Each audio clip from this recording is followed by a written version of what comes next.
Hello fresh mind, welcome to fundamental learning. आज हम लोग एक्सरसाइज 2.3 का क्वेश्चन 5 करेंगे, जिसमें दिया हुआ है फैक्टराइज।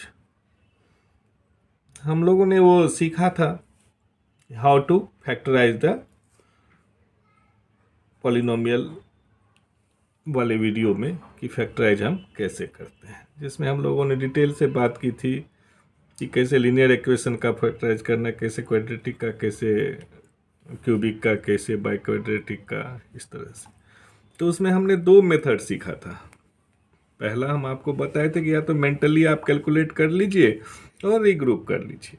यदि वो आप में नहीं हो रहा है तो जो क्यूबिक टर्म है, यानी कि एक्स स्क्वायर वाला टर्म या क्यूबिक टर्म जो है, उसको हम कोफिशिएंट को 1 बना लें और फिर जो हमारा कांस्टेंट टर्म बचता है उसको हम फैक्टराइज कर लें प्राइम फैक्टराइजेशन से, और उसके बाद हम चेक कर लें कि कौन सा टर्म जो है हम लें कि जिससे कि ये पॉलिनोमियल्स जीरो हो जाए, जिसके कारण ये जीरो हो जाए।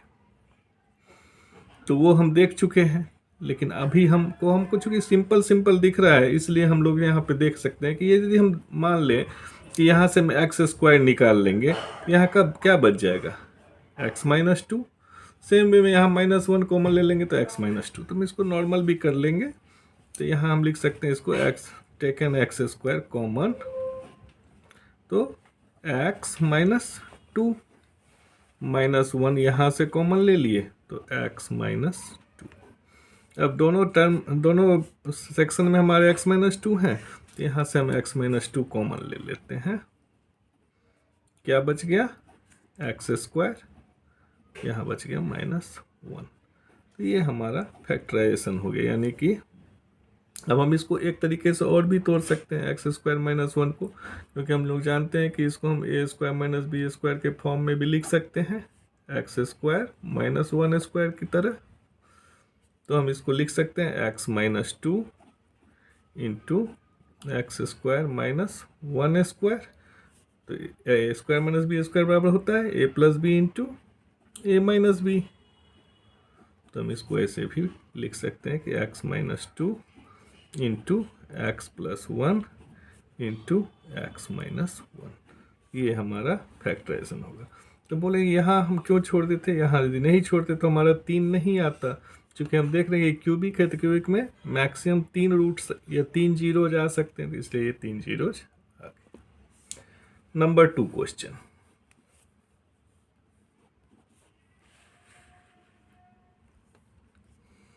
To x cube -3x square -9x-5।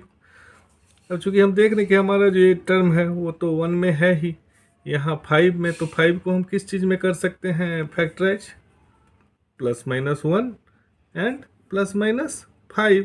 तो या तो हम 1 के रूप में या 5 के रूप में लिख सकते हैं। यदि हम यहाँ 1 के रूप में लिखेंगे तो कहने का मतलब यहाँ पे हम क्या रखेंगे, एक्स स्क्वायर, तो बच जाएगा 2x। तो 2x लेंगे तो फिर हमें यहाँ 1 के रूप में लिखना पड़ेगा, तो यहाँ भी हमें 2x लेना पड़ेगा। ठीक है, तो उसमें क्या हो जाएगा कि हमारे पास और फिर क्या बचे 7x। तो 7x और 5 में कोई कोरिलेशन नहीं बचेगा, इसलिए हम कोशिश करेंगे कि हम 5 के रूप में इसको ब्रेक करें। तो कैसे ब्रेक करेंगे हम इसको, x³ -5x square +2x square.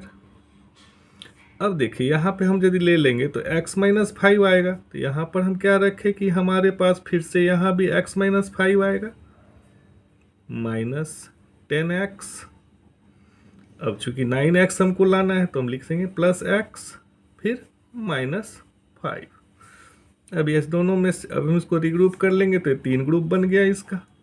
अब इस ग्रुप में से हम एक्स स्क्वायर निकाल लिए कॉमन, क्योंकि दोनों में अवेलेबल है, तो x-5।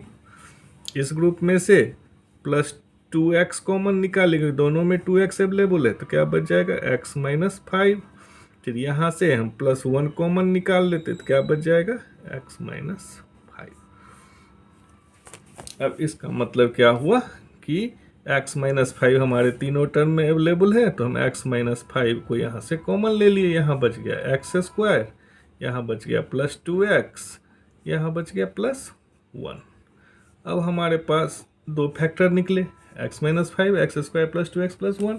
अब हम इसको चाहें तो फिर से क्वाड्रेटिक इक्वेशन के रूप में इसको हम ब्रेक करेंगे तो और एक फैक्टर निकलेगा, तो हम कर लेते हैं। तो देख लिए कि a into see that is 1, इसको हम ऐसे लिख सकते हैं x square plus 2x plus 1 को x square plus x plus 1।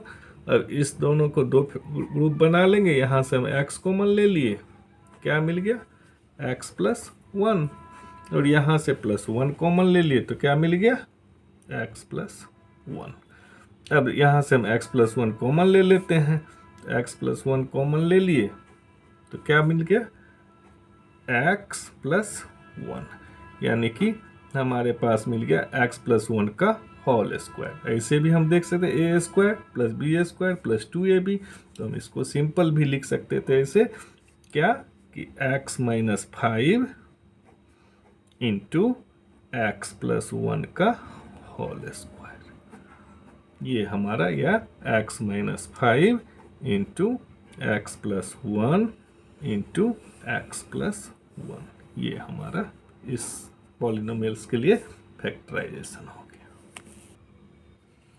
Next question है हमारा x cube plus 13x square plus 32x plus 20। तो हमने जो देखा था कि हम चाहे तो कांस्टेंट टर्म को फैक्टराइज कर सकते हैं, तो इसमें आ जाएगा हमारा plus minus 1 plus minus 2 plus minus 4 plus minus 5 plus minus 10 and plus minus 20।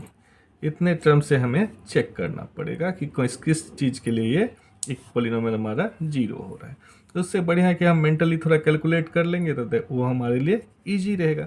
जैसे 32 में से हम 30 निकाल लेंगे तो क्या बच जाएगा 2, और 2 और 20 का कॉमन क्या हो जाएगा, यानी कि 2 कॉमन लेंगे तो x प्लस 10 रह जाएगा। सेम वे में यहाँ पे 32 में से 2 निकाले थे, अब बच गया यहाँ 30। अब 13 में से हम 3 निकाल लेंगे तो 3 और 30 में फिर से x प्लस 10 आ जाएगा, और यहाँ पे 10 बच जाएगा तो x प्लस 10 आ जाएगा। यानी कि हम दिख रहा है मेंटली कैलकुलेशन से कि x प्लस 10 यदि हम ले, यानी कि प्लस माइनस 10 वाला फैक्टर जो है इसको जीरो बनाएगा।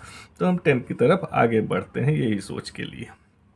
इसको ऐसे लिख लें x cube plus 10x square plus 3x square plus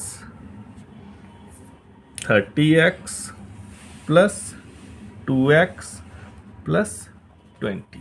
अब देखिए हर एक जगह 10 आ जाएगा, x प्लस 10, 3x प्लस 30 में और 2x प्लस 20। हमने यही माइंड सेट लेकर के इसको किया फैक्टराइजेशन, तो हमें रिजल्ट भी मिल गया। अब यहाँ से हम एक्स स्क्वायर कॉमन ले लेते हैं, x प्लस 10, फिर यहाँ से हम प्लस 3x कॉमन ले, क्योंकि दोनों टर्म में अवेलेबल है, तो क्या बच गया x प्लस 10।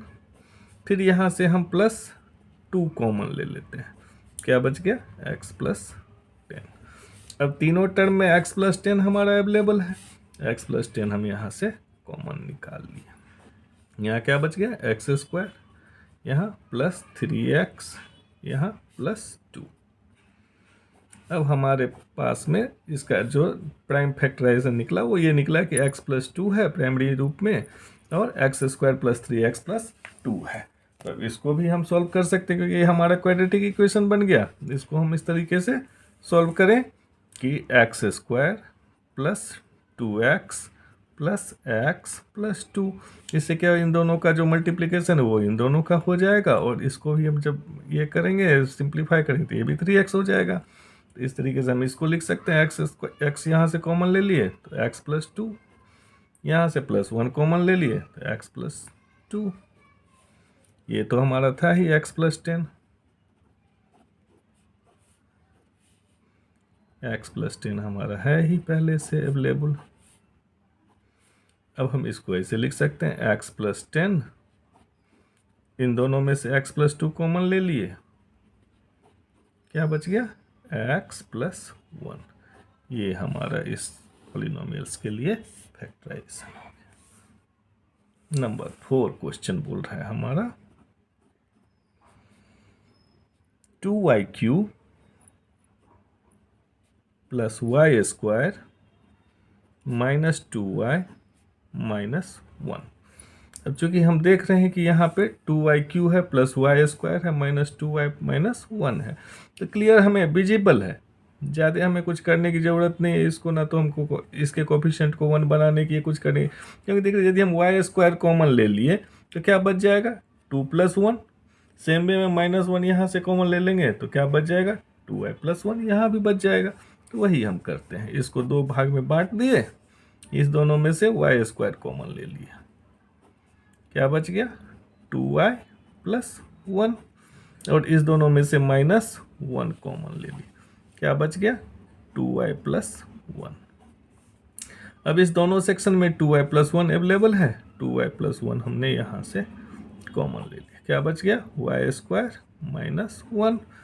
पिछले क्वेश्चन में हम लोग देखे थे कि y² -1 को हम लिख सकते हैं a² - b² के फॉर्म में, यानी कि y² - 1², और इसको हम लिख सकते हैं y + 1 × y - 1 के फॉर्म में।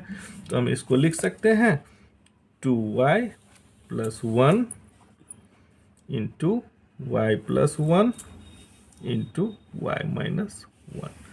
ये इस पॉलिनोमियल्स के लिए हमारा ये फैक्टर हो गया। अब एक्सरसाइज 2.3 इसी के साथ हमारा कंप्लीट हो रहा है। अब जो नेक्स्ट एक्सरसाइज आएगा उसमें हमें कुछ आइडेंटिटीज हैं, अलजेब्रिक आइडेंटिटीज, जो कि आपको याद भी रखना पड़ेगा आगे आपकी सहायता के लिए और आपके सहूलियत के लिए। जितना वो याद रहेगा उतना ज़्यादा आप अपने माइंड को शार्प भी कर सकते हैं और जल्दी हिसाब को समझ सकते हैं और उसको जल्दी से सॉल्यूशन भी ढूंढ सकते हैं। ये आपको बहुत जगह काम आएगा, इसलिए ट्राई कीजिएगा कि पहले से ही आइडेंटिटीज आपको एक तरीके से समझ लीजिए कि रट्टा मार होना चाहिए। Thank you.